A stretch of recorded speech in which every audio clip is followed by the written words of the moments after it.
Hello again. I thought that it might be worth explaining why I have spent so much time discussing possible differences in intelligence between white Europeans, people of Far Eastern ancestry, and those whose origins lie in sub-Saharan Africa. What could possibly motivate me to go on about this subject so much? Is it because I hate black people? In fact, it is because I feel that black people in this country are underachieving academically a lot of the time, and that it would be perfectly possible to change this situation. The current mad obsession with institutional racism is working to precisely the opposite end. That is to say, it is serving to hold back black people every bit as much as racial prejudice ever did. Let me explain, although this might take some little while. Part of our intelligence is inherited, and part is a product of our environment. A person with a very high level of inherited intelligence who is brought up in an environment without intellectual stimulation may well grow to adulthood with an average or even below average intelligence. On the other hand, a person born with low intelligence who is brought up in a very stimulating environment with parents who expect the best and are determined that their child will flourish can end up doing very well indeed. For instance, children born with Down syndrome tend to be intellectually impaired. At one time, this was simply taken for granted and little expected of them. In the 1970s, a girl called Sarah Duffin was born with Downs with parents who expected a great deal of her, despite this supposed disability. So much so that her father taught her to drive, and she passed her driving test. In the description to this video, I give a link to an account of this matter. It shows that an intellectual deficit can be overcome by the right environment.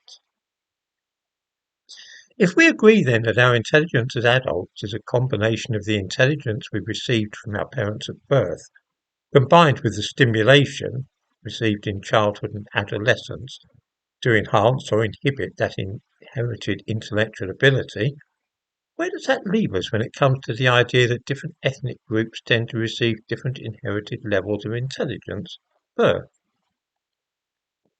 The first thing to bear in mind is that these differences are, if they exist, fairly small, and will only show up when we examine the academic achievements and life histories of large numbers of people. The effect of education and upbringing are probably sufficient to make a great difference to what is seen at adulthood. Let's look first at children from Chinese, Korean, or other Far East Asian ancestries. Some viewers may have seen memes from the United States about the so-called Asian dad. These show an angry-looking man of obviously Far Eastern heritage addressing his child. He says things such as, "You only got 95% in test, tonight you sleep outside," or "Your sister only got B in maths test. Congratulations, your now only child." This is funny, of course, because it ties in with the tiger mother concept. There is a serious point, though, and this is that if the child from a Chinese family fails academically, then the responsibility is felt to lie entirely with the child. Chinese parents do not usually blame the teachers or society for supposedly being racially prejudiced against them. It is for the child to strive and work hard to achieve. You don't hear of Chinese parents complaining that there's no Chinese History Month at the school, or that there are not enough pictures of Chinese people on the walls of the classroom to encourage their child, or that the curriculum neglects Chinese history, or anything of that kind. We see the results of this in Britain at GCSEs, A-levels, and also at universities such as Oxford and Cambridge. Students of Chinese heritage do far better than other ethnicities in all ways academically. Whether this is because they started out with a few percentage points extra on their IQs, the attitude of their families certainly has a huge amount to do with this academic success. Let us now consider the case of black children. It is the case, and there is a good deal of evidence if it is the case, and there is a good deal of evidence to support the idea, that on average the intelligence of black children at birth might be a few percentage points lower than that of either white children or those of Far Eastern heritage. Should this condemn them to a substandard education, lives of limited and restricted opportunity? Are they therefore condemned to be hewers of wood and carriers of water? Not a bit of it. Because education and upbringing can eradicate those slight differences, there is no earthly reason why black children should not do as well in their A-levels as white children, or get as many first-class degrees at university. The problem is that instead of countering this slight initial deficit, upbringing and education all too often accentuates it. It makes it worse.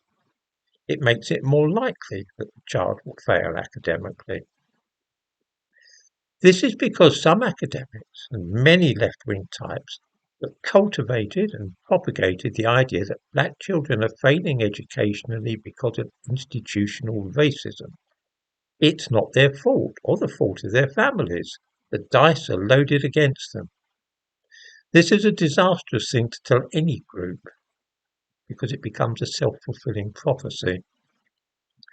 Instead of filling their homes with books, taking their children to museums at the weekend, and all the other kinds of things which aspirational white and Chinese parents do, black parents and children can now blame the system for any academic underachievement. Why is my child not doing well at school? Because the curriculum is full of white people, and so they lose interest. Their culture is not represented. Teachers are prejudiced against them. There's not enough emphasis on Black History Month. Instead of buying some more books, they'll go down to the school and accuse somebody of racism. In the description to this video, I give a link to a piece in The Guardian a few years ago about the Pimlico Academy, secondary school which tried to enforce strict academic standards. Many black pupils cut up rough and began engaging in acts of vandalism and even arson. Parents backed them up. Let me quote from the article, but do read it for yourselves. Some parents, for example, said the school did little to commemorate Black History Month. A source at the school told The Guardian the history curriculum had been rewritten chronologically, which resulted in reference to BAME communities being removed, which meant the focus was on white British kings and queens. The Union Jack had, by the way, been flown at the school, which had been seen as racist, and some pupils had torn it down and burned it. One mother said, "I am a mixed-race woman who has mixed-race children. I always thought Pimlico was a beautiful, diverse place. It was there I felt the safest, and it would have been my dream to teach there. The flag issue has become a bizarre symbol. The school were aware of how it was making students and parents feel. The timing of putting it up was so insensitive and inappropriate, where students felt like they were backed into a corner, and that's why they removed it." She added that pupils were not seeing themselves or their backgrounds represented in the curriculum. Here is a parent, one of whose children has been excluded and who has had what she self-described as run-ins at the school, who is happy to condone arson because of the supposed racism at the school. Can any viewers imagine a Chinese mother talking or behaving in this way? Has anybody ever heard Chinese parents complaining that their children don't see themselves or their background represented in the curriculum? In short, even if it is true that inherent intelligence varies a little between different ethnic groups, that difference can either be eradicated or enhanced by upbringing and parental attitudes. If we could get rid of this victim mentality on the part of many black people instead of encouraging it, we might well see a change in academic achievement.